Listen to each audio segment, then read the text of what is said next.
Hello and welcome to The Drama. I'm Tim Palmer. Coming up, who's winning the war of words between Labor and the Greens? Will Bob Katter be Julia Gillard's saviour on pokies reform? And will new childcare regulations really ban the Easter Bunny?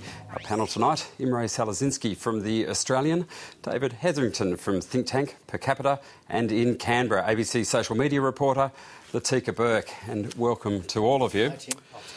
Well, the West Australian National Party has confounded its federal cousins by refusing to rule out supporting a market-based carbon price. Their only representative in Canberra, Tony Crook, says he hasn't made up his mind yet on whether to back the carbon tax. But opposition leader Tony Abbott had some words of advice for him today. The interesting thing about what Tony Crook said over the last little while is that he says his electorate is dead against it. His electorate is dead against a carbon tax, and I think that all members of Parliament, particularly independent and Labor Party members of Parliament, should listen to their electorates on this.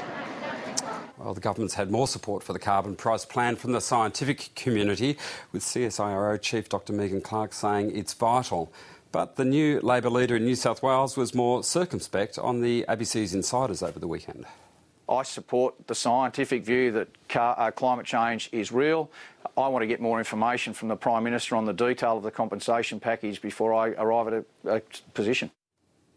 Well, we have a very, very broad church in the West Australian Nationals, said Tony Crook, the only WA Nat in the House of Reps. Latika Burke, is there more open debate and more diversity of opinion in the WA Nationals than there is in the Federal Opposition Party room in Canberra? Well, there's always a lot of debate in the Federal Opposition Party room in Canberra. You only have to look at the last few years to know that, Tim. But we don't know that much about the WA Nats. Certainly everybody was surprised when Tony Crook beat Wilson Tuckey in that huge seat of O'Connor in Western Australia.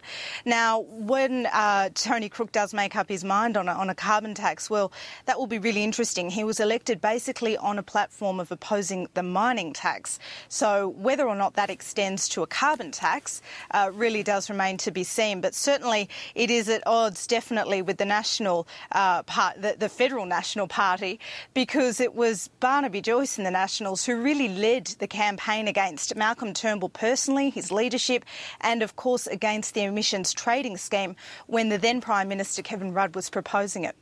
So, Imre Salazinski, is this something to do with the big industry in Western Australia accepting it to some extent? I mean, who are these dissident voices in Western Australia? Yeah, it's very strange to realise that the Nationals have so much, diversity within them. I can tell you that here in New South Wales, the carbon pricing proposals by the Prime Minister were a massive part of the election campaign, and there was certainly no wobbliness among the New South Wales Nationals. In fact,